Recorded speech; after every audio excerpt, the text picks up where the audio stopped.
Baik, kita mulai perkuliahan kita. Bismillahirrahmanirrahim. Assalamualaikum warahmatullahi wabarakatuh. Selamat pagi, salam sejahtera bagi kita semua. Pada pertemuan atau perkuliahan kali ini, kita masuk pada materi kajian anti korupsi. Berbicara materi tentang anti korupsi, ini suatu topik atau materi yang sangat menarik untuk kita berdiskusi bersama terkait materi tersebut. Dan mohon izin saya membagikan slide. Sebelum kita lanjutkan, kembali lagi saya ingin konfirmasi apakah suara dan gambar saya dapat diterima dengan baik. Alhamdulillah baik Pak. Bisa Pak. Kalau kita coba mulai ya. Jadi kita bicara tentang kajian anti korupsi, ya, di mana kita melihat kita sudah memiliki institusi yang kita sering sebut dengan KPK, dengan gedung yang megah, Komisi Pemberantasan Korupsi. Ini yang kita sudah miliki. Artinya apa?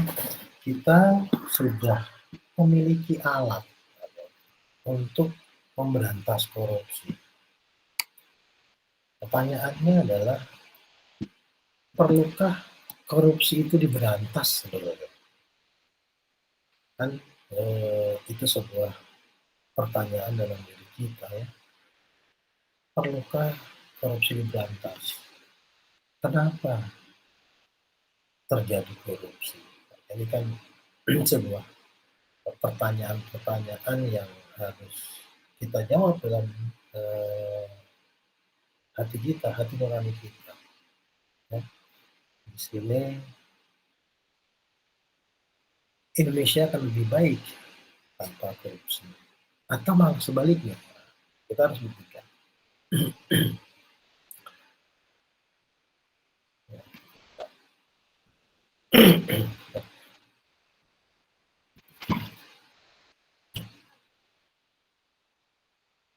Apa sih kita? Kenapa kita kok harus mempelajari tentang anti korupsi? Kenapa itu harus dipelajari? Kemudian kita harus pahami ya, bahwa Indonesia itu milik kita bersama. Yang harus menjaga Indonesia tanggung jawab kita. Bicara menjaga itu bukan hanya semata-mata menjaga kedaulatan dan keberadaan Indonesia, tetapi faktor-faktor dari internal kita yang dapat merongrong. Dan bicara kedaulatan, bisa saja Indonesia berdaulat, tetapi bukan milik kita nanti. Kenapa? Ancaman bukan hanya dari luar, tetapi berbicara ancaman juga ada ancaman yang dari dalam yang dapat mengancam keutuhan. Bicara kedaulatan, keutuhan. Nah, salah satu ancaman yang sangat besar, sangat banyak terjadi dan sangat familiar itu adalah korupsi. Sebelum kita membahas tentang korupsi itu, kita coba refresh kembali tentang korupsi. Sini dikatakan korupsi adalah kejahatan luar biasa, extraordinary crime, yang berdampak sangat luar biasa. Ini dampaknya sangat luar biasa dan berdampak buruk pada seluruh sendi kehidupan manusia. Salah satu faktor penyebab utama tidak tercapainya keadilan dan kemakmuran suatu bangsa.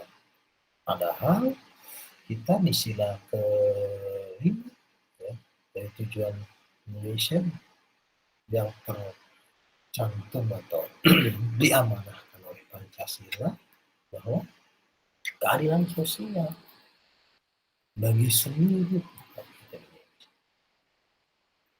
Belum bicara kemakmuran, kita bicara adil dulu.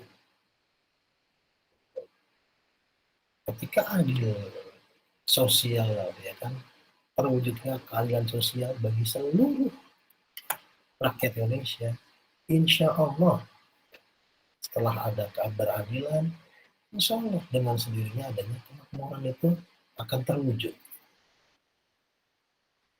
Nah, dampak dari korupsi itu sangat luas. Ini dikatakan di sistem perekonomian, sistem demokrasi, politik, hukum, pemerintahan, bahkan tatanan sosial kemasyarakatan itu akan rusak manakala kita tidak membentengi, kita tidak berupaya untuk menjaga perilaku kita ya, dalam rangka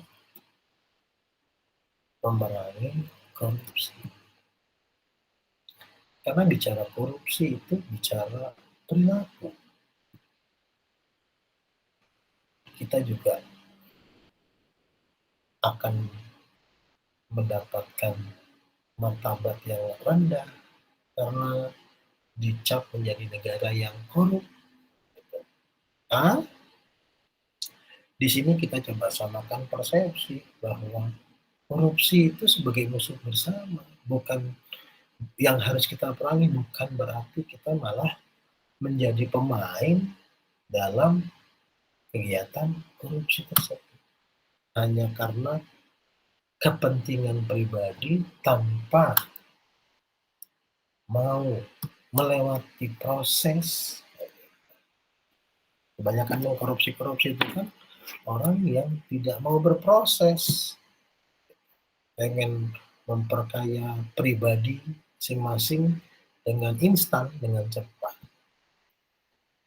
sehingga mereka melakukan segala macam bentuk kegiatan-kegiatan, aktivitas-aktivitas yang berada di luar konteks dari tujuan.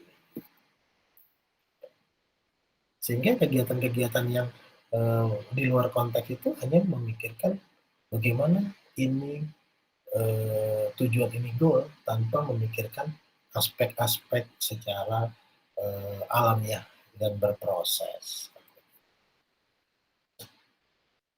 Bicara korupsi, mohon maaf ini analoginya, ini seperti gunung es yang kelihatan itu cuma sedikit, yang terungkap itu cuma sedikit, yang lainnya belum terungkap. Kan dikatakan ini kejahatan yang luar biasa karena ditutupi dengan rapi demikian rupa. Gitu.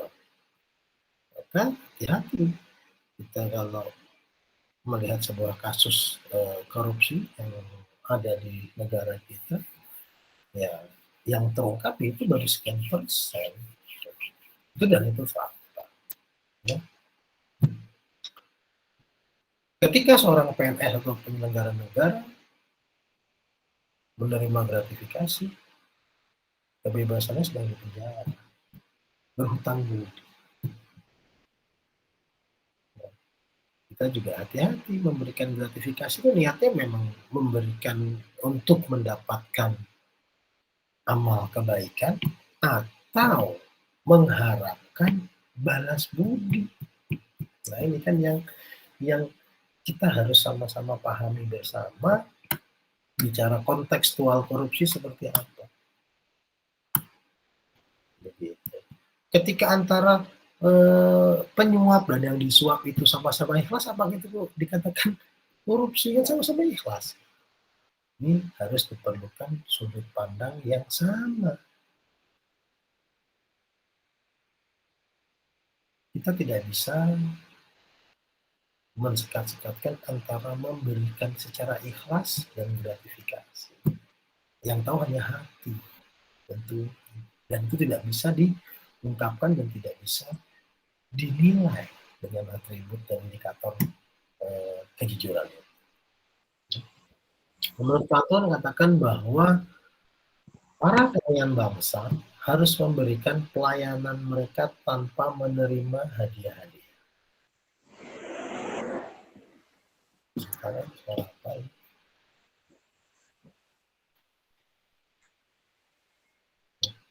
Dan dikatakan bahwa mereka yang membangkang kalau terbukti bersalah harus dibunuh tanpa upacara. Artinya dari zaman tahun 427 sebelum Masehi, seorang Plato sudah berupaya untuk memerangi korupsi.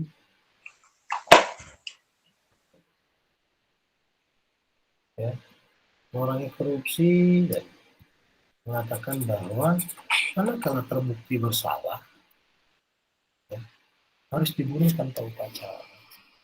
Itu sudah terbersih pikiran bahwa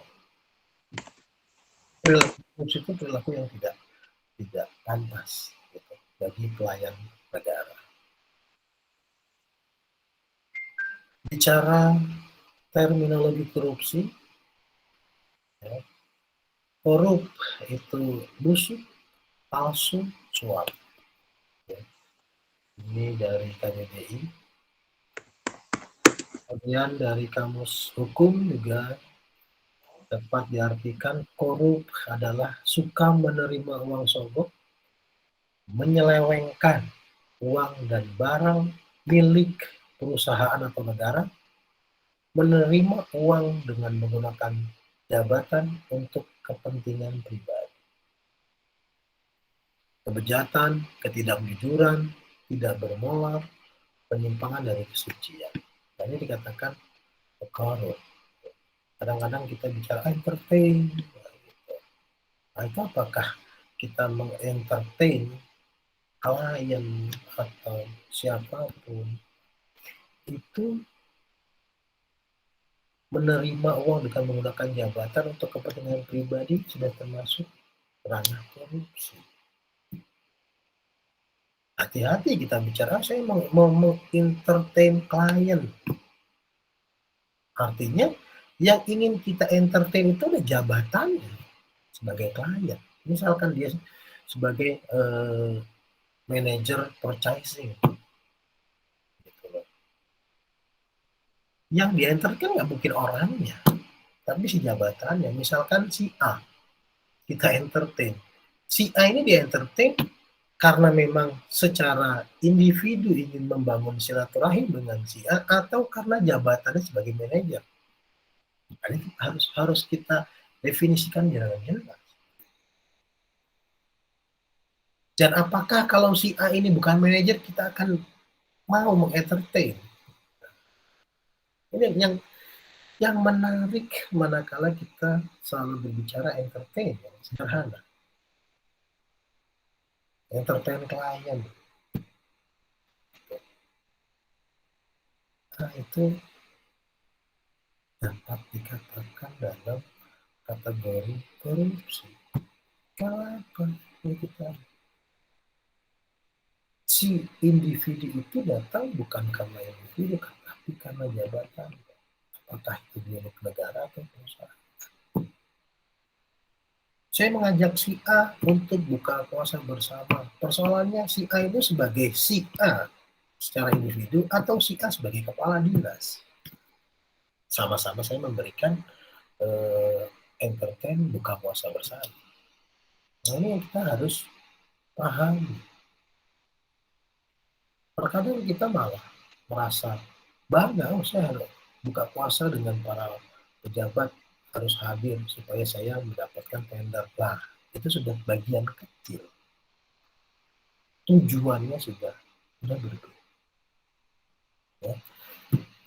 Kemudian pengertian korupsi menurut undang-undang, ya, setiap orang yang secara melawan hukum melakukan perbuatan memperkaya diri sendiri atau orang lain, memperkaya diri sendiri atau orang lain, atau suatu korporasi yang dapat merugikan keuangan negara atau perekonomian negara. Setiap orang yang dengan tujuan menguntungkan diri sendiri atau orang lain atau suatu korporasi menyalahgunakan kewenangan. Ini kan dikatakan korporasi. Korporasi yang institusi. Perusahaan tidak hanya negara. Menyalahgunakan kewenangan, kesempatan, atau sarana yang ada padanya. Karena jabatan atau kedudukan yang dapat merugikan keuangan negara dan perekonomian negara. Ini ketika kita bicara undang-undang, kita konteksnya bicara yang merugikan keuangan negara. Tetapi yang ingin saya tekankan bukan kita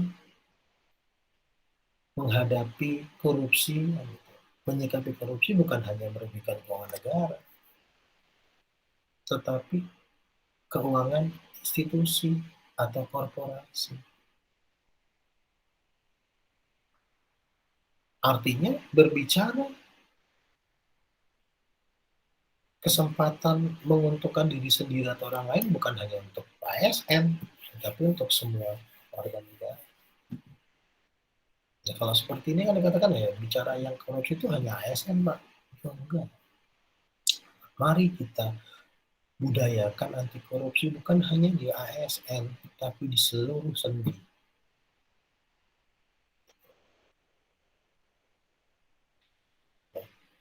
Ini juga dijelaskan di pasal 209, 210, 387 dan seterusnya di KUHP. Ya. Kemudian juga pengertian yang berikutnya tentang korupsi adalah setiap orang yang memberikan hadiah atau janji kepada pegawai negeri dengan mengingat kekuasaan atau wewenang yang melekat di jabatan atau kedudukannya, atau oleh pemberi hadiah atau janji dianggap melekat pada jabatan atau kedudukan tersebut. Ya. Ini nanti bisa kalian baca di slide yang saya berikan nanti melalui e-learning.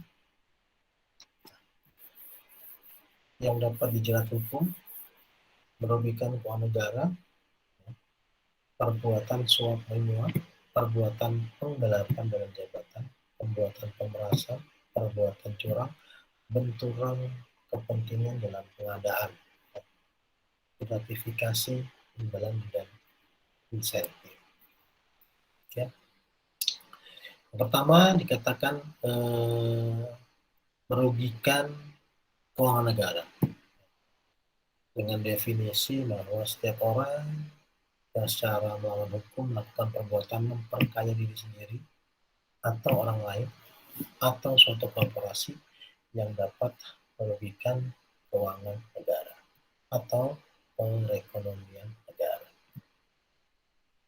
Kemudian setiap orang yang dengan tujuan menguntungkan diri sendiri atau orang lain atau korporasi menyalahgunakan kewenangan, kesempatan atau sarana yang ada padanya karena jabatan atau kedudukan yang dapat merugikan keuangan negara atau perekonomian negara. Dan contoh sederhana manakala sering kita melihat kejadian-kejadian misalkan seorang ASN yang pulang kampung, ya, mudik, dan mudik itu adalah keperluan pribadi, tidak melekat dalam jabatan, gitu. Maka manakala untuk kepentingan pribadi dan tidak ada kaitannya dengan jabatan yang melekat, ya tidak bisa menggunakan fasilitas negara. Pulang kampung itu kan kebutuhan pribadi, bukan karena jabatan. Kalau diperlukan atau pada suatu kegiatan tertentu ada kunjungan kerja ke daerah asalnya sekalian mudik bisa. Tapi kalau semata-mata untuk kepentingan pribadi, tidak ada kaitannya dengan jabatan yang diamanahkan, ya itu sudah kita kemudikan sebagai aktivitas yang merugikan keuangan negara karena menggunakan kendaraan fasilitas negara. Ya, suap menyuap itu adalah memberikan sesuatu atau hadiah atau janji kepada pegawai negeri atau penyelenggara negara dan sebaliknya. Ya, ini masih banyak terjadi. Ya, ya.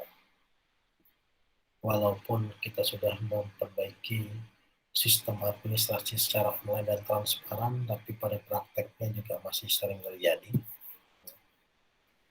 Memberi sesuatu atau hadiah atau janji kepada hakim atau advokat dan sebaliknya. Ini definisi korupsi pada kasus suap menyuap. Nah, ini penggelapan dalam jabatan. Ya. Penggelapan dalam jabatan katakan bahwa pegawai negeri atau selain pegawai negeri yang luas ya, selain pegawai negeri menggelapkan atau membiarkan orang lain mengambil atau menggelapkan uang atau surat berharga atau membantu dalam melakukan perbuatan tersebut. Ya. Penggelapan, baik itu aset, uang, dan lain sebagainya. Kemudian dengan sengaja memasukkan buku atau daftar khusus untuk pemeriksaan administrasi. Juga mungkin di lapangan sering terjadi ya, absen 1 hari dibuat absennya 3 hari, seolah-olah kegiatan ini dilakukan selama 3 hari, padahal cuma sehari, tapi absennya dibikin 3 kali. Nah itu sering. Dengan sengaja atau membiarkan atau membantu orang lain dalam menggalapkan, menghancurkan, merusakkan, atau membuat tidak dapat dipakai barang. Surat atau daftar yang digunakan untuk meyakinkan atau membuktikan di muka pejabat yang relevan. Ya. Jadi misalkan ada kendaraan ya, dilaporkan rusak, tidak bisa digunakan, padahal bisa digunakan ya, untuk kepentingan dengan pribadi. Perbuatan pemerasan, ya, pegawai negeri atau penyelenggara negara menyalahgunakan kekuasaannya memaksa seseorang memberikan sesuatu, membayar atau menerima pembayaran dengan potongan, atau mengerjakan sesuatu bagi dirinya. Meminta atau menerima pekerjaan atau penyerahan barang seolah-olah merupakan hutang pada dirinya, padahal tahu bukan merupakan hutang.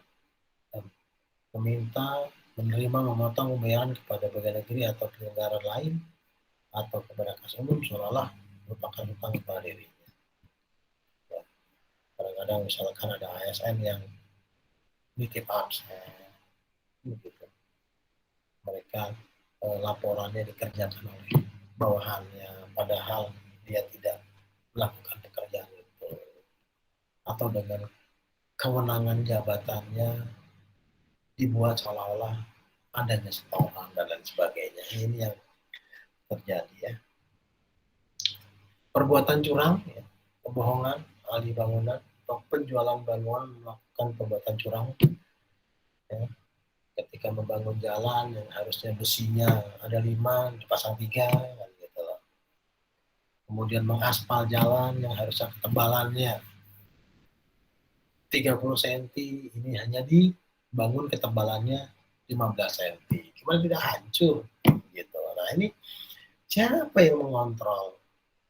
Tidak mungkin masyarakat ketika ada pengaspalan, pembuatan jalan, pembuatan jembatan, kita orang awam mengontrol ini ketebalannya berapa, besinya apa, semennya berapa, campuran dengan pasir, dan melakukan perbuatan curang dalam menyerahkan barang keperluan dari Polri. Pegawai negeri atau penyelenggara negara menyerobot tanah negara sehingga merugikan orang lain. Tentang penyelenggara negara, aparat negara menggunakan tanah yang harus menjadi lahan hijau karena jabatannya digunakan untuk lapak, ya, untuk berjualan dan disewakan. Ya, persoalannya kenapa pedagang kaki lima tetap ada? Persoalannya kan, atau mungkin ada pungli sehingga saling backing membacking. Nah, ini yang akan menjadi sebuah lingkaran setan.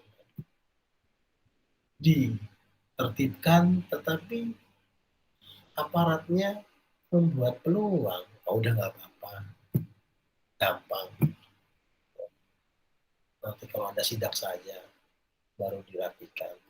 Asal ada uang-uang keamanan, ada uang-uang perawatan dan sebagainya yang tidak tersistematis dengan baik, yang merupakan itu dijadikan pendapatan negara. Itu dijadikan untuk pendapatan untuk memperkaya diri sendiri dan kelompok. Ya.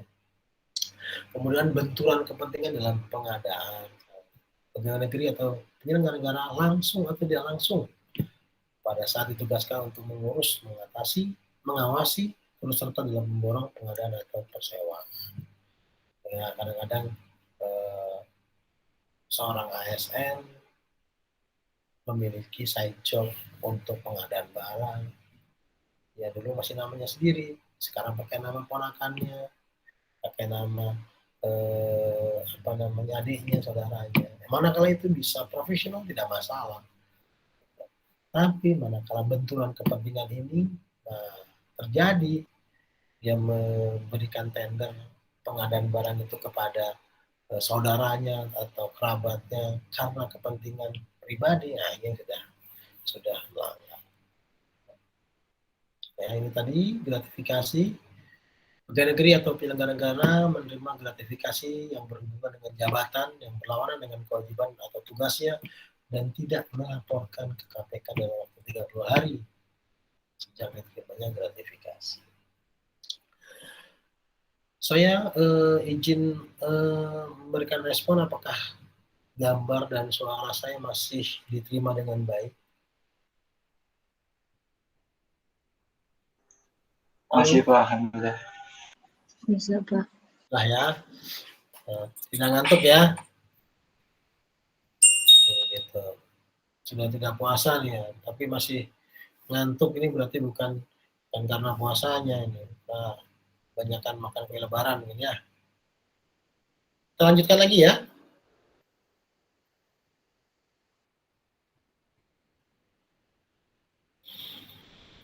Nah, berikut ini adalah contoh bentuk dari korupsi ya. Penyalahgunaan wewenang tadi sudah, ya. Benturan kepentingan, pembayaran fiktif, kolusi, ya. Biaya perjalanan dinas fiktif, suap, pungutan tidak resmi, penyalahgunaan fasilitas, imbalan tidak resmi, bekerja tidak sesuai dengan ketentuan dan prosedur, penerimaan atau komisi dari transaksi, fee yang diberikan komisi, fee, yang penyalahgunaan anggaran, menerima hadiah, markup harga beli dan menurunkan harga jual, merubah dan memanfaatkan kelemahan sistem, menurunkan kualitas teknis tadi ya, misalkan kita mengaspal harusnya ketebalan aspal itu 20 cm menjadi 15 cm, ya itu menurunkan kualitas, serta yang terakhir pertanggungjawaban yang tidak sesuai dengan realisasi. Nah, ini masih banyak lagi ya, ini kan bicara yang terungkap, yang tidak terungkap masih banyak kejahatan-kejahatan yang dibuat sedemikian rupa tidak terlihat jahat kan.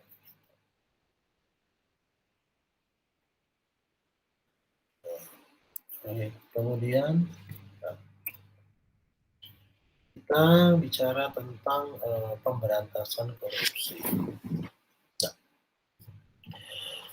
bicara pemberantasan korupsi ini ada 3 cara, 3 rumusan. Ada preventif, ada ekspresif, dan ada yang sifatnya edukatif. Yang preventif itu adalah bagaimana upaya kita memberantas korupsi yang sudah terjadi, mengobati lagi. Preventif itu mengobati, ya, yang sudah terjadi itu dengan cara apa? Memperbaiki sistem yang tadinya mungkin mengurus KTP di kelurahan tidak menggunakan online sehingga bisa swab sana swab sini. Nah, dengan melakukan perbaikan sistem tidak bisa lagi antrian by system. Datang pagi ya dipanggil duluan. Itu pun masih bisa antrian itu dijadikan sarana untuk korupsi. Caranya bagaimana? Oke, kita bicara antri pagi. Ya. Ini bisa dikorupsi juga, bisa dijadikan alat untuk korupsi. Mohon maaf, oknum-oknum, ya, saya bicara oknum ya. Security bisa dia mengambilkan antrian. Karena dia datang pagi. Antrian ini diperjualbelikan di luar. Nah, itu masih bisa bocor ya. Maupun perbaikan sistem, mau bagaimanapun kita datang, kita keluar nomor antrian. Sering kita lihat ketika kita ke kantor pelayanan publik, nomor antrian, kita datang sudah pagi, kok nomor sudah banyak. Nah, itu sudah dipencet sama oknum tersebut. Ketika sudah banyak ngantri, si oknum tersebut keliling. Bapak nomor berapa? Ibu nomor berapa? Saya nomor 21. Saya punya ini nomor 4, Pak. Tukeran. Tapi ganti uang rokok. Ini perbaikan sistem tidak serta-merta efektif bisa memberantas korupsi. Pengawasan juga harus tetap, ya, baik dengan pendekatan bisnis dan ekonomi. Misalkan supaya tidak terjadi korupsi, dinaikkan gajinya. Tetapi namanya sifat manusia tidak pernah cukup, merasa kurang. Walaupun gaji dinaikkan, dia merasa lebih kurang. Kan berantasan korupsi yang preventif baik, tapi belum tentu bisa memberantas korupsi secara sempurna. Maka diperlukan represi, pencegahan, dari peran serta masyarakat. Untuk apa? Memperbaiki sistem, untuk melakukan pengawasan, berani bicara jujur bahwa ini tindakan korupsi. Kadang-kadang masyarakat sendiri ketika melakukan pelanggaran, misal di jalan raya, bukan mengakui kesalahannya dan taat dengan peraturan, sudah menyiapkan sopo. Represifnya di mana? Nah, kalau masyarakatnya tidak peduli, tidak mau berperan aktif, nah ini kedua strategi ini kurang baik, kurang tepat. Kenapa masyarakat tidak berperan serta? Masyarakat tidak fokus menyikapi kasus korupsi. Bahkan terkesan sudah biasa. Nah ini. Gitu. Sehingga kasus-kasus korupsi banyak yang hilang begitu saja. Karena dianggap sudah biasa. Bansos saja dikorupsi, nanti amal jariah juga dikorupsi, kotak musola. Ya itu hal yang biasa. Kenapa? Masyarakat tidak peduli. Maka perlu pemberantasan korupsi dari sisi represi, pencegahan. Bagaimana kita sebagai masyarakat berperan aktif. Karena memang ini bicara korupsi, tadi dikatakan di atas, kejahatan luar biasa. Nah, yang berikutnya bicara bagaimana mengedukasi, ya, seperti hal sekarang ini di dalam mata kuliah, di dalam mata pelajaran di sekolah dasar dan menengah, kita sudah mulai kenalkan pendidikan anti korupsi dengan menggunakan berbagai macam pendekatan. Ini harusnya bicara pendidikan anti korupsi harus bicara satu paket kaitan dengan pendidikan Pancasila dan keluarga. Sudah betul, sudah kita lakukan. Kita memberikan edukasi bagaimana sebagai warga negara yang baik itu menyikapi korupsi itu harus seperti apa. Dan memang pada dasarnya perilaku korupsi adalah perilaku yang menghancurkan sendi-sendi bangsa. Nah, ini yang harus kita coba bangun bersama, memberikan edukasi ke masyarakat, memberikan edukasi kepada generasi penerus. Sehingga perilaku-perilaku negatif, perilaku-perilaku yang kurang baik pada zaman dahulu tidak terus-menerus terulang, dihentikan di generasi kita. Dengan apa? Kita memberikan edukasi terhadap generasi muda tentang bahaya korupsi. Tidak terpujinya perilaku korupsi. Nah, ini yang penting. Kita mempersiapkan generasi ke depan kita, generasi yang bebas dari korupsi. Pinter boleh, harus pinter. Tapi jujur lebih diutamakan. Ya. Bicara kompetensi bisa diajarkan. Orang yang tidak tahu atau mohon maaf kurang mampu kompetensinya, manakala diajarkan, manakala terus-menerus melakukan pembelajaran, dia akan menjadi tahu.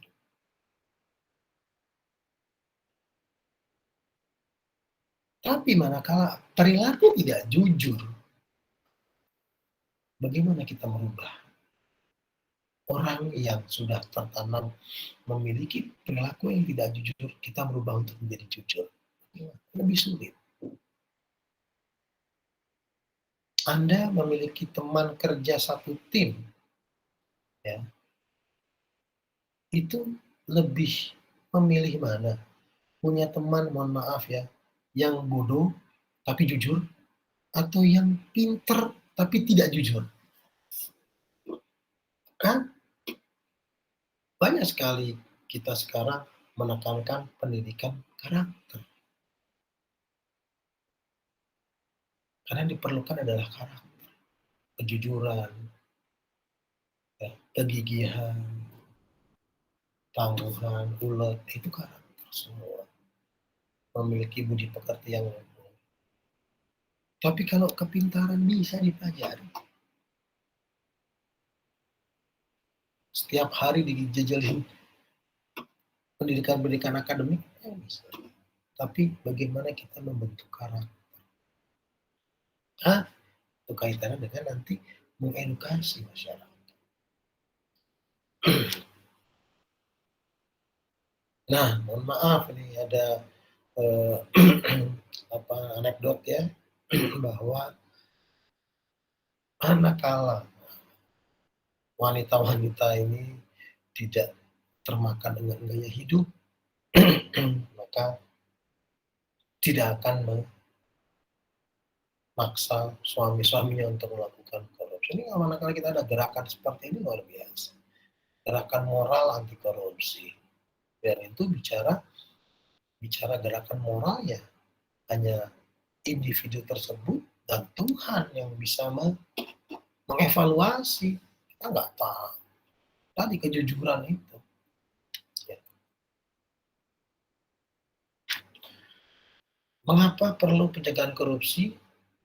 Tadi sudah sedikit banyak disampaikan ya, bahwa mengakibatkan kerugian negara, pengembalian atas negara, kasus korupsi merusak reputasi institusi maupun individu, proses digitasi menyita waktu dan biaya ya bagi aparat umum maupun calon tersangka.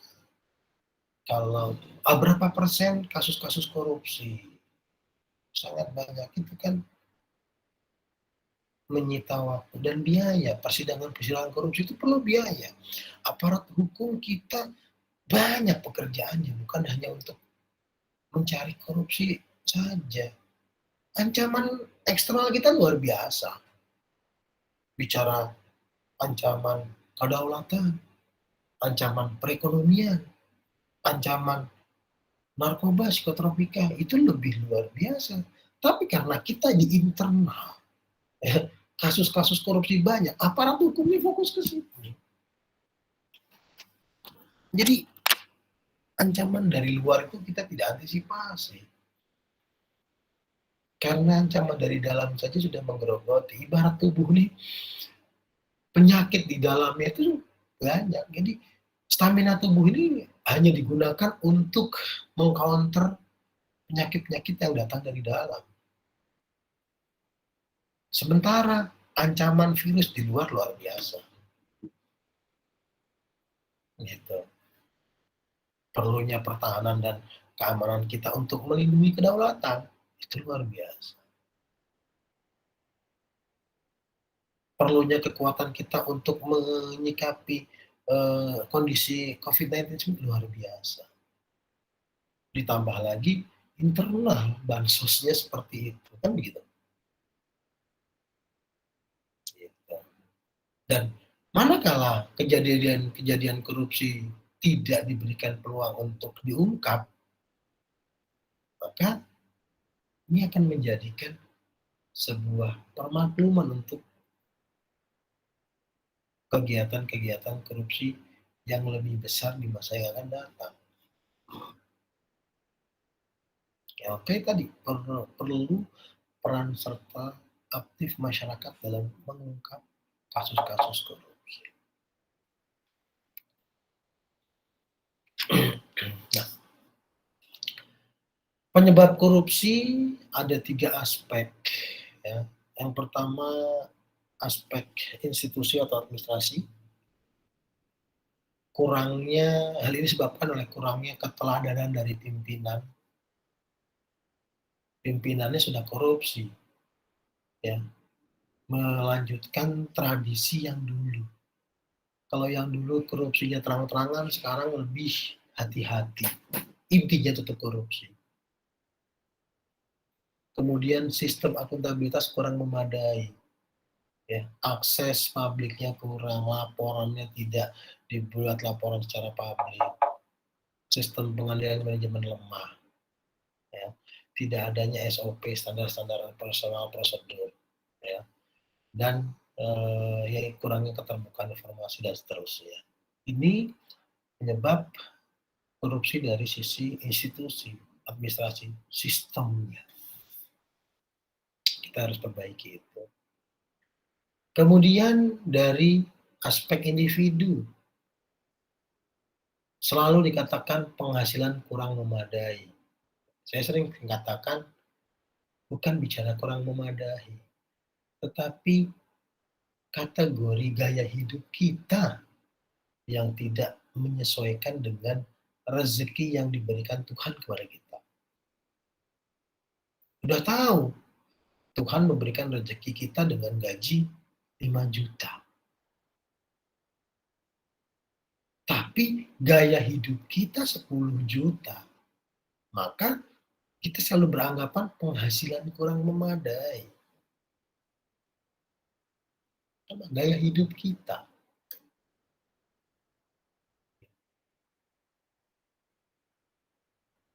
Ya, gaya hidup kita. Gaji 5 juta, mimpinya HP-nya harga 20 juta. Ya, untuk mendapatkan HP yang 20 juta itu harus berapa bulan dia menabung. Apakah dia tidak makan sehari-hari? Cicilan HP-nya baru selesai, keluar HP baru lagi. Karena gaya hidup, dia membeli HP baru lagi. Dengan mencicil lagi. Tidak sesuai dengan penghasilannya.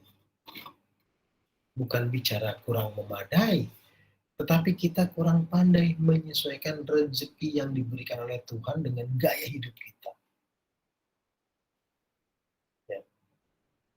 Ini dikatakan kebutuhan hidup yang mendesak, bukan mendesak. Gaya hidup itu tidak mendesak. Toh nyatanya banyak yang HP-nya bagus-bagus gak punya data. Toh nyatanya banyak kendaraan bagus-bagus tapi utang. Maka marak sekali pinjaman online. Kenapa? Gaya hidup. Gaya hidup konsumtif. Malas atau tidak mau bekerja keras. Ini penyakit turun-temurun. Yang kita harus musnahkan. Kenapa saya katakan malas dan tidak mau bekerja keras itu sebagai penyakit turun-menurun? Legenda-legenda kita itu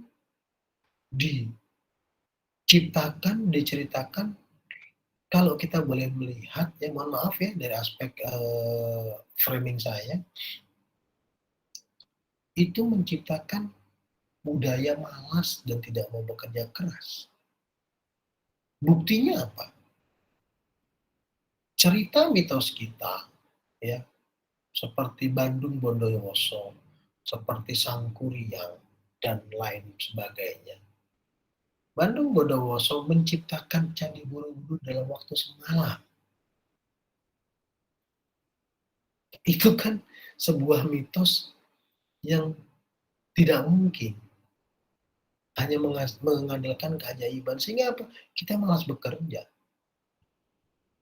Mau ujian gitu. Nanti malam aja kerjainnya. Sudah deadline. Kenapa? Ya dari sananya begitu. Ini kita harus rubah. Gitu loh. Suatu pekerjaan tidak dipersiapkan dari awal. Ya dipersiapkan dari awal dengan baik. Ya nanti kayak bikin candi aja semalam selesai. Ya. Sifat tamak manusia serta ajaran agama yang kurang diterapkan. Nah ini ketamakan kita, ya, dan di dalam ajaran agama dikatakan Tuhan itu mencukupi kebutuhanmu, bukan memperkaya. Kalau kita lihat dari sisi makhluk hidup, ya, kita sama-sama makhluk hidup di dunia ini, sama-sama butuh makan. Ya. Rezeki manakala kita sudah yakin dengan ajaran agama kita masing-masing, yang namanya rezeki sudah dijamin oleh Tuhan. Manakala setiap makhluk itu mau berusaha. Nah, sifat tamak ini kenapa? Coba kita lihat. Makhluk hidup lain. Ayam itu atau burung, ketika sudah mencari makan, dia kenyang, selesai dia. Bersyukur dia. Udah.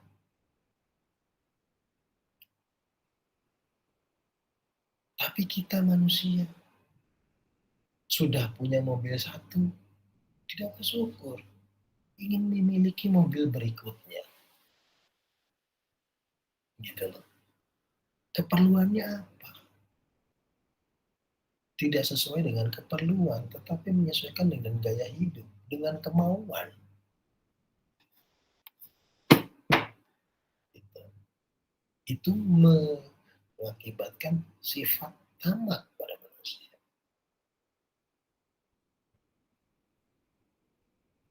Yang sifat tamak, sifat kurang, ya, baru diangkat jadi kepala dinas, aduh mobilnya nggak pantas nih.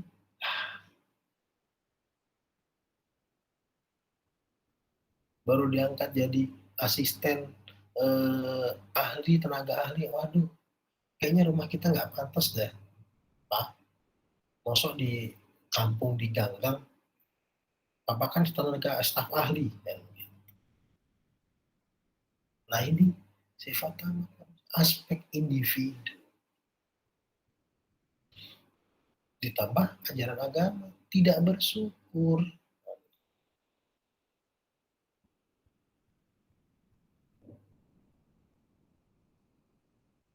Yang berikutnya, aspek sosial budaya. Hubungan antara politisi, pemerintah, dan organisasi dan pemerintah yang kurang baik.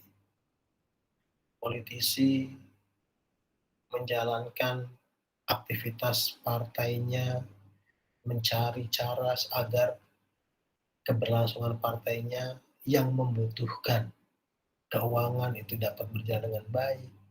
Akhirnya mencari-cari celah agar partainya bisa mendapatkan dana segar untuk kepentingan kampanye, untuk kepentingan pencitraan dan seterusnya.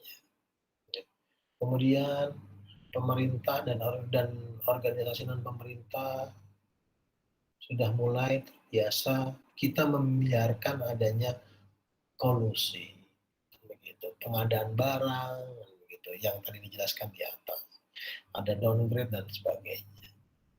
Kemudian kultur kita tadi yang saya katakan yang pesimis, yang beranggapan sistem kejar kebut semalam, kemudian juga masyarakat yang kurang peduli terhadap persoalan korupsi. Yang berikutnya adalah adanya pergeseran nilai logika, sosial, dan ekonomi. Tadi, bicara untuk entertain, itu bukan bagian dari korupsi, gratifikasi bukan bagian dari korupsi, manakala kita memberikan ke swasta atau ke perusahaan. Gratifikasi, downgrade itu berlaku hanya ada sisi penyelenggara pemerintah. Tidak, bicara korupsi itu semua aspek. Kita bicara bukan hanya yang merugikan keuangan negara. Nah, ini yang jadikan faktor penyebab korupsi. Nah, tadi bicara penyebabnya, ini pendorongnya.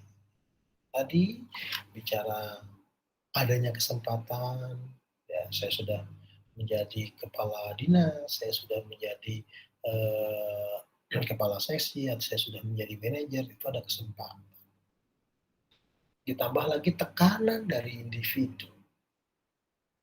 Ya, kesempatan bicara tadi kelemahan secara administrasi, itu menimbulkan kesempatan, tekanan-tekanan dari individu.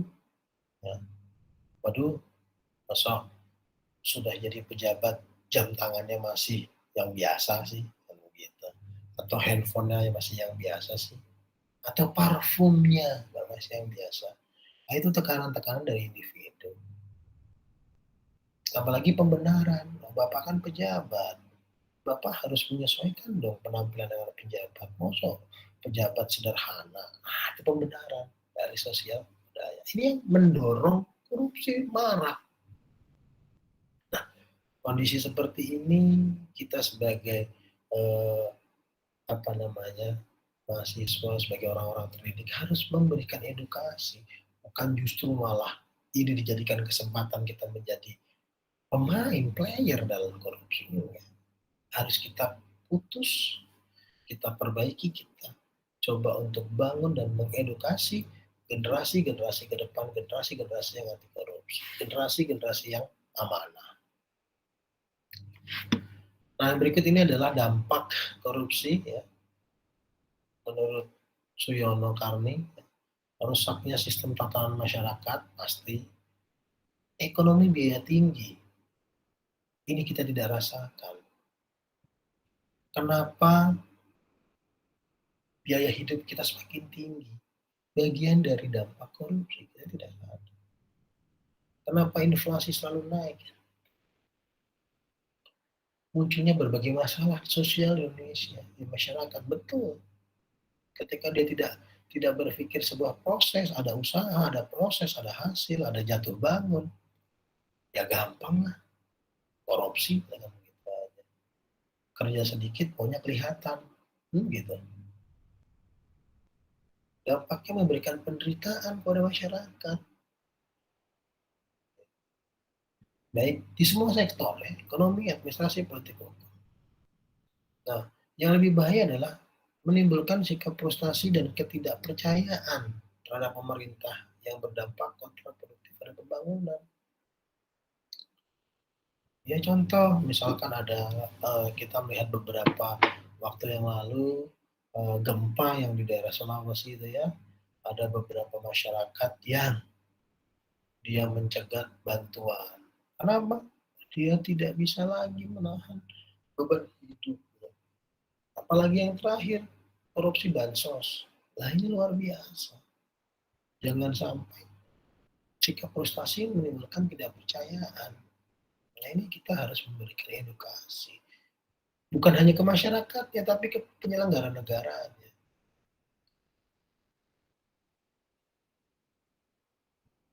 Nah, upaya pencegahan KKN korupsi, kolusi, nepotisme. Untuk yang pertama adalah melakukan reformasi birokrasi. Ya ini bicara kita menyikapi treatment tadi ya di administrasi dan institusi. Ya. Penegakan hukum yang tegas dan konsisten dengan sanksi berat kepada pelaku korupsi.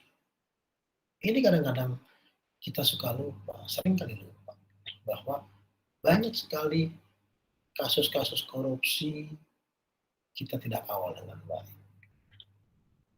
Meningkatkan komitmen, ya kan?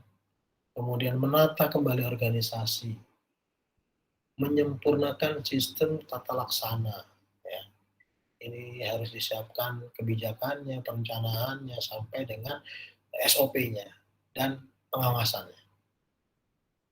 Memperbaiki manajemen kepegawaian. Nah, dari mulai penerimaan, penempatan, pengembangan, dan seterusnya. Dan sekarang kalau mau jadi pegawai negeri sudah nyogok sekian ratus juta, bagaimana ketika dia jadi pejabat dia tidak memperkaya diri karena dia beranggapan saya sudah modal, saya harus balik modal dulu. Nah, kita perbaiki manajemen kepegawaian. Nah, mengembangkan budaya. Kebudayaan itu berawal dari kebiasaan. Ya, kebiasaan berawal dari pikiran, ya, apa yang kita pikirkan, kemudian apa yang kita ucapkan, apa yang kita lakukan, kemudian menjadi sebuah kebiasaan, yang terakhir menjadi budaya. Yaitu berawal dari bagaimana kita mengatur mindset kita tentang budaya kerja yang tertib, budaya kerja yang anti korupsi, budaya kerja yang bekerja dan beraktivitas itu adalah bagian dari ibadah kita. Manakala kita beraktivitas, Anda bangun tidur, Anda sudah memberikan mindset pada pikiran Anda bahwa saya hidup harus memiliki niat yang baik, harus memiliki aktivitas yang memberikan kebermanfaatan, dan segala aktivitas yang saya lakukan akan mengharap amal ibadah dan ridho dari Tuhan. Ketika Anda setelah bangun tidur memiliki mindset seperti itu, dari mulai pikiran, niat baik, oh berarti saya harus bersikap baik hari ini, tidak marah-marah hari ini, tidak melakukan kebohongan dan kecurangan hari ini. Ketika Anda memiliki mindset niat yang baik, tutur kata ucapan Anda pasti yang keluar yang baik. Tutur kata Anda baik yang keluar akan tercermin dalam perilaku Anda.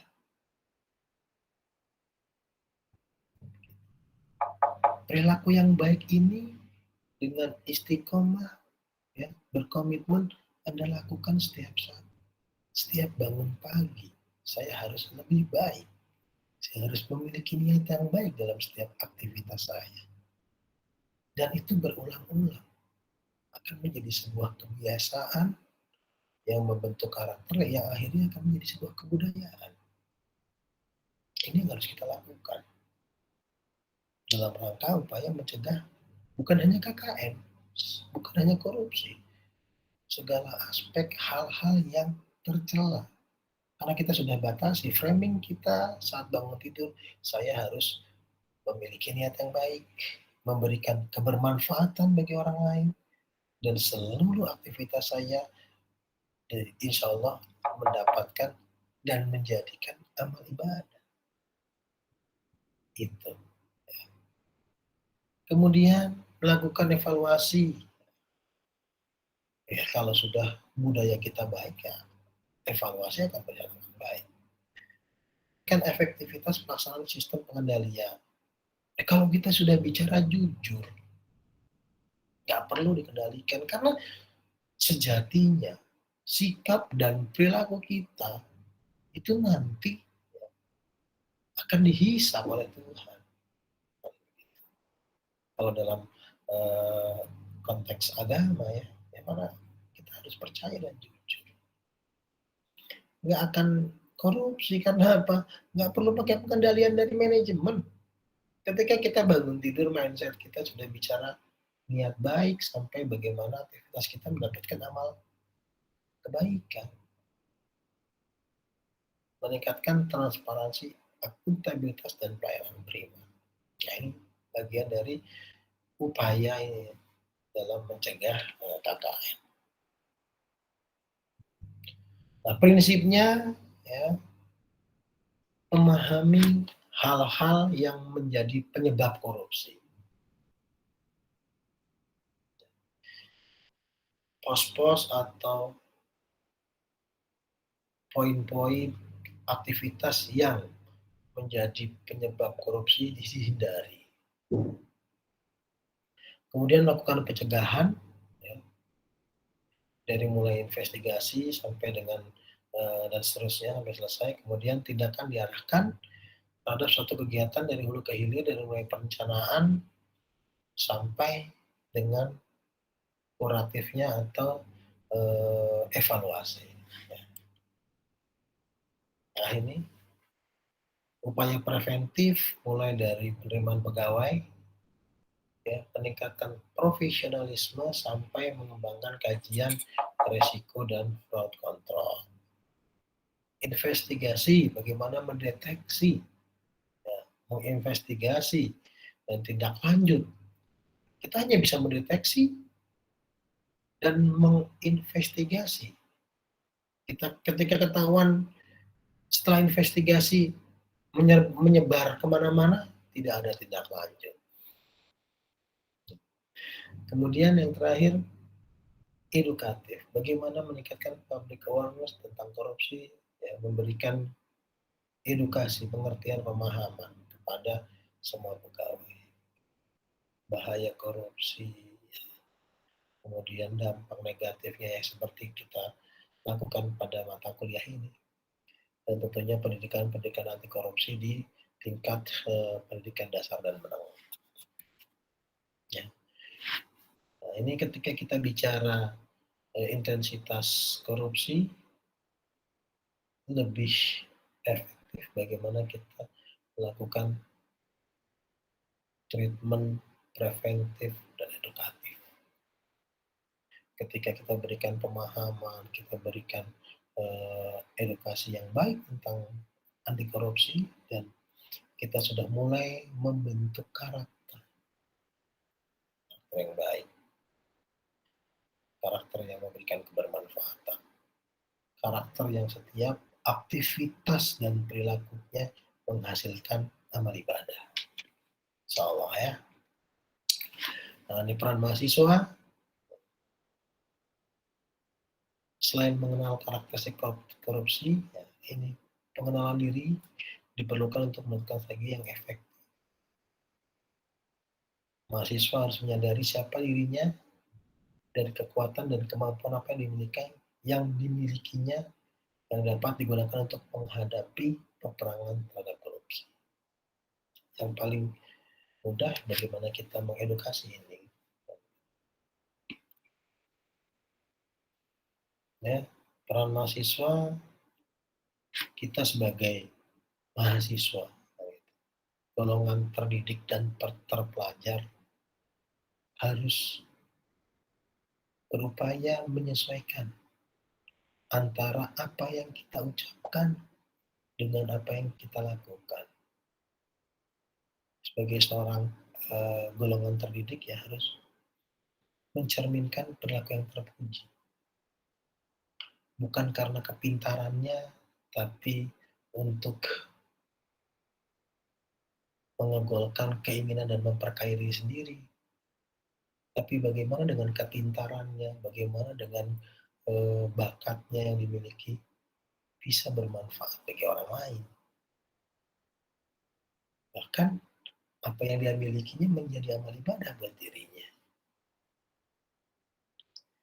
Mahasiswa juga sebagai kontrol sosial, bagaimana menciptakan lingkungan gitu, di masyarakat ya, untuk mewujudkan ketentuan dan peraturan yang adil dan tidak berpihak kepada yang berpihak pada rakyat banyak, sekaligus mengkritisi peraturan yang tidak adil dan tidak berpihak kepada masyarakat. Itu kontrol sosial yang bisa dilakukan bagi mahasiswa, oleh mahasiswa. Kontrol terhadap kebijakan pemerintah tersebut perlu dilakukan karena banyak sekali peraturan yang dikeluarkan oleh pemerintah yang hanya berpihak pada golongan tertentu, tidak pada kepentingan masyarakat banyak. Nah, ini peran serta siswa Anda dalam salah satu upaya mencegah korupsi. Ya. Kemudian juga peran edukatif, ya mungkin dalam konteks KKN, ya kerja lapangan, gitu loh, pengabdian masyarakat, ya itu disisipkan bagaimana kita mengedukasi masyarakat untuk menyikapi masalah korupsi dan mendorong masyarakat berani melapor adanya korupsi yang ditemui pada pihak yang berwenang. Kemudian mahasiswa juga dapat melakukan strategi investigasi dengan melakukan pendampingan kepada masyarakat dalam upaya menegakkan hukum terhadap pelaku korupsi serta melakukan tekanan kepada aparat penegak hukum untuk bertindak tegas terhadap pelaku tindak pidana korupsi. Ya, tekanan tersebut bisa berupa demo atau pembentukan opini publik atau diviralkan mungkin, gitu. Hal-hal yang kegiatan-kegiatan yang melanggar undang-undang dan diindikasi terjadinya korupsi. Nah, sekarang kan bisa langsung di videokan, diupload, jadi viralkan. Nah, itu akan menghasilkan atau berdampak positif bagi upaya kita mencegah perilaku korupsi. Yang terakhir adalah perilaku anti korupsi harus menjadi sebuah budaya. Saya katakan ya, anti korupsi harus menjadi sebuah budaya. Dengan cara apa tadi? Kita merubah mindset kita ya, dengan 3 cara tadi. Kita hidup harus memiliki niat yang baik, kemudian bermanfaat bagi umat, dan segala aktivitas kita semata-mata dilakukan untuk meraih amal ibadah dan pahala dari Tuhan. Baik, terima kasih. Sampai di sini ada pertanyaan atau ada tanggapan terkait kajian kita pagi ini. Halo.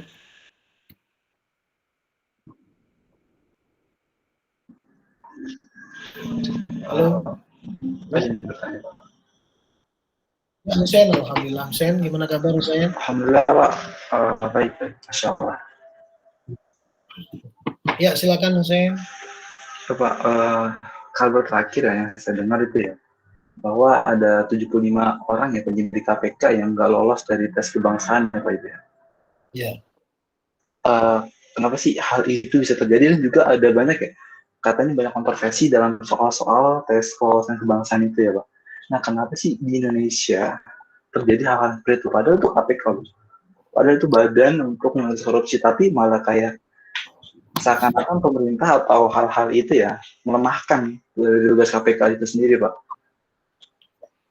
Kan kita udah berjuang misalnya kayak tadi Bapak ya, mengenai edukasi, Begitu. Sementara dalam penyidikannya aja masih dilemahkan, itu kira-kira gimana Pak, korupsi Indonesia apakah semakin meningkat ataukah bisa diberantas itu sementara dengan sistem yang udah sedemikian rupa gitu Pak?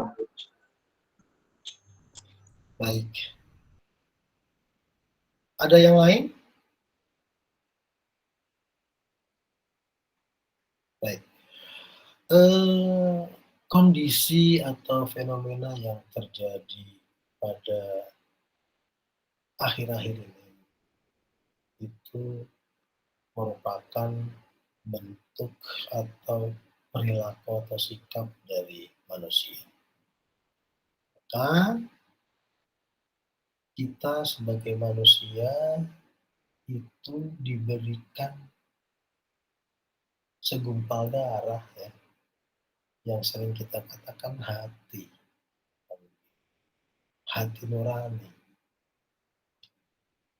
Saya sampaikan tadi, manakala kita coba sama-sama merubah mindset kita ketika bangun tidur, ya, kita sudah memiliki niat yang baik. Manakala kita bangun tidur, kita tidak usah bicara ke aspek berikutnya. Saya tadi bicara 3 aspek. Ketika kita bicara bangun tidur, kita memiliki niat baik. Ketika kita bertugas atau berperan sebagai seorang hakim, seorang aparat dengan konsep niat yang baik. Ya, seorang polisi contoh, bangun tidur saya memiliki niat yang baik, kemudian bagaimana dari niat yang baik saya akan menjadi orang yang memiliki nilai kebermanfaatan bagi umat, bagi orang banyak. Dan selanjutnya, setelah memiliki kebermanfaatan yang banyak bagi umat, segala aktivitas saya berharap mendapat ridho dari Tuhan dan dijadikan amal kebaikan saya.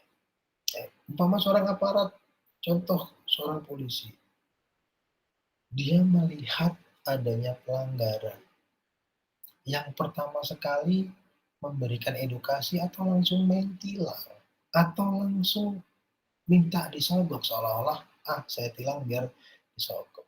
Nah itu kan kita sebagai makhluk pasti memiliki sisi-sisi yang baik manakala kita menggunakan hati nurani. Manakala setiap manusia itu dimulai dengan niat yang baik, tidak akan terjadi hal-hal yang saat ini terjadi di negara kita.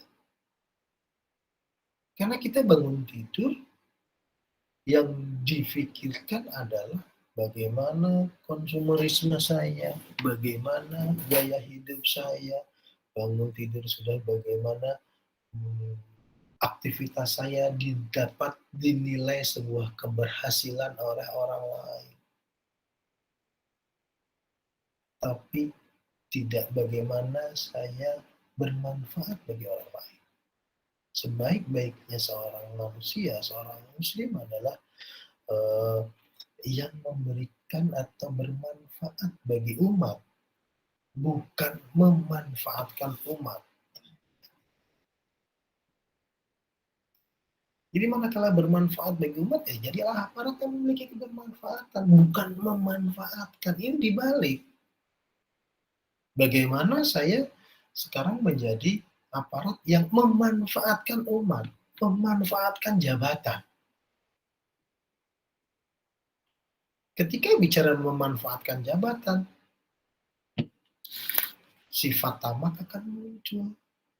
Bagaimana sih supaya jabatan saya tidak bergeser? Bagaimana sih supaya jabatan saya tidak habis? Wewenang saya tidak habis sampai di sini. Nah, timbul keinginan-keinginan lain. Jadi, menurut saya, Hussein, untuk menyikapi fenomena yang terjadi, kita harus bukan hanya tadi preventif, represif, harus kita genjot edukasi, pemahaman kita tentang makna hidup, makna memberikan kebaikan, makna memberikan kebermanfaatan. Insya Allah setiap manusia memiliki sisi-sisi positif seperti itu. Dia tidak hanya terima perintah dari atasan, tapi dia juga memperhatikan dampak sosial, dampak kebermanfaatan, dan seterusnya. Begitu, Hussein. Ya baik Pak. Tapi Pak, perlu nggak sih kita ada edukasi di bagian para pemerintah, para pejabat-pejabat Indonesia? Karena kita kan udah sering banget nih bikin edukasi kepada masyarakat ya. Tapi toh kan yang banyak korupsi itu para pejabat sendiri ya Pak. Sementara untuk menduduki pejabat itu masyarakat yang, maksudnya yang awam ya, yang rendah itu nggak mungkin, ada yang jarang. Posisi jabatan itu cuma bisa didapat ya dengan orang-orang yang dekat dia kan, dengan orang yang punya alih-alih dengan dia, sehingga kayak korupsi itu ya bisa berulang-ulang sendiri Pak, tanpa ada, kecuali kalau ada edukasi yang edukasi para pejabat di Indonesia. Apakah itu perlu Pak? Baik. Maka dikatakan tadi di slide bahwa bicara edukasi, ya, ini kan ada dijelaskan tentang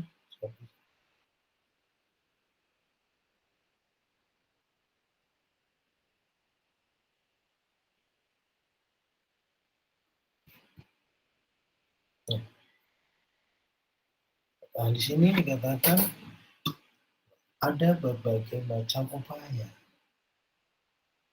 dari preventif, investigasi, dan edukatif. Nah, preventif ini kita sudah mulai adanya perbaikan ya dari sistem penerimaan pegawai yang transparan. Itu pun apakah kita bisa mengukur 100% ya, sistem penerimaan pegawai negeri kita sudah transparan. Bisa jadi, oh ini jatah ini, sekian ratus juta. Ini kan lagi dari bagaimana edukasi memahami dia kejahatan korupsi itu sebagai apa. Kembali lagi ke niat baik dia. Apakah saya sebagai kepala dinas atau kepala BKN, saya akan memberikan, sebagai pejabat saya memberikan kebermanfaatan bagi umat, atau memanfaatkan umat dan jabatan untuk saya. Upaya preventif dilakukan sedemikian rupa. Saya katakan tadi contoh, misalkan di kantor pelayanan publik pemerintahan. Sistemnya sudah baik, sudah bagus. Sistem antrian tuh setiap jam 7 pagi dibuka loket. Kita datang di awal. Tiba-tiba sudah nomor 20. Nomor 1 sampai 20 oleh oknum security diambil dulu, dijual di luar. Itu kan upaya preventif. Halo? Oke. Upaya, halo? Halo, terdengar dengan baik? Terdengar Pak. Gambar juga ya? Halo? Oke. Nah itu kan upaya preventif yang kita lakukan sedemikian rupa tidak akan berdampak apa-apa manakala dari oknum tersebut belum bisa memahami apakah dia mengambil antrian itu sampai 110 terus dia jual ke orang yang ngantri itu memberikan kebermanfaatan. Apakah itu tidak memperkaya diri sendiri? Maka sudah diberikan ya pelatihan, mengembangkan karir, adanya sistem reward dan punishment, gajinya dinaikkan. Tetapi kalau perilaku karakternya seperti itu, nah, maka kita harus perkuat juga dalam upaya edukasi. Kalau tidak ada upaya edukasi, tadi dikatakan misalkan pemahaman agama dan seterusnya, ya orang tersebut menganggap itu sebuah peluang. Rezeki saya di sini, nomor antrian saya ambil dulu bagi-bagi, baru saya jual. Contoh umpamanya ketika di puskesmas umpama, atau di rumah sakit, itu Anda bayangkan, jam 7 yang mengantri sudah banyak. Tetapi manakala oknum, security dia ambil, dia datang jam 6, dia datang setengah 7, sebelum loket dibuka, diambil dulu nih nomor antrian. Nah itu kan bicara individunya. Nah, individu dengan cara mengedukasi. Gitu. Jadi yang sudah dilakukan oleh pemerintah, sudah dilakukan pengembangan dan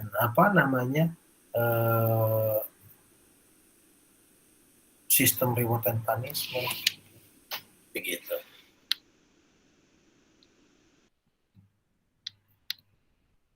Baik, ada lagi, Husen? Baik Pak, cukup Pak, terima kasih Pak. Jadi kita itu PR ya, PR kita, PR Anda sebagai generasi muda. Saya bicara begini, saya mengalami gitu. Polanya seperti ini. Itu bicara korupsi di level paling rendah, nomor antrian, kan begitu. Dan itu khawatir saya dijadikan oleh si oknum, ini upaya saya dalam mencari rezeki. Bukan mencari rezeki. Kecuali ya si security ini dia mengambilkan nomor, dipisahkan untuk 10, untuk siapa? Untuk lansia. Oke. Gitu. Dia untuk lansia karena dia mengantri itu effortnya sangat berat, sangat tinggi, maka dia mengkhususkan untuk lansia. Ini Bu, Pak, mohon maaf saya berikan nomor lebih kecil supaya Bapak Ibu bisa lebih dahulu gitu. Karena mengantri ini membutuhkan fisik stamina yang tinggi. Ya, tapi yang terjadi bukan hanya seperti itu, diperjualbelikan. Triang. Begitu. Baik, ada lagi?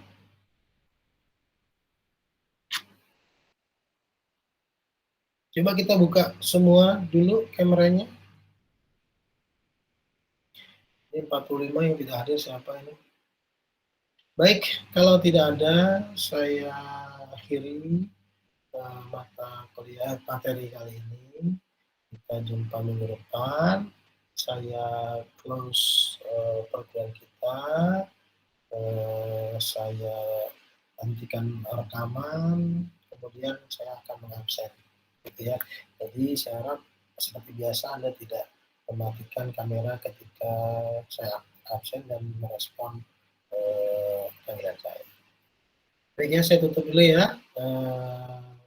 Assalamualaikum warahmatullahi wabarakatuh. Semoga apa yang kita lakukan, kajian kita mendapatkan keberkahan dan kebermanfaatan dan dijadikan amal ibadah terbaik hari ini. Ya. Baik, terima kasih. Assalamualaikum warahmatullahi wabarakatuh.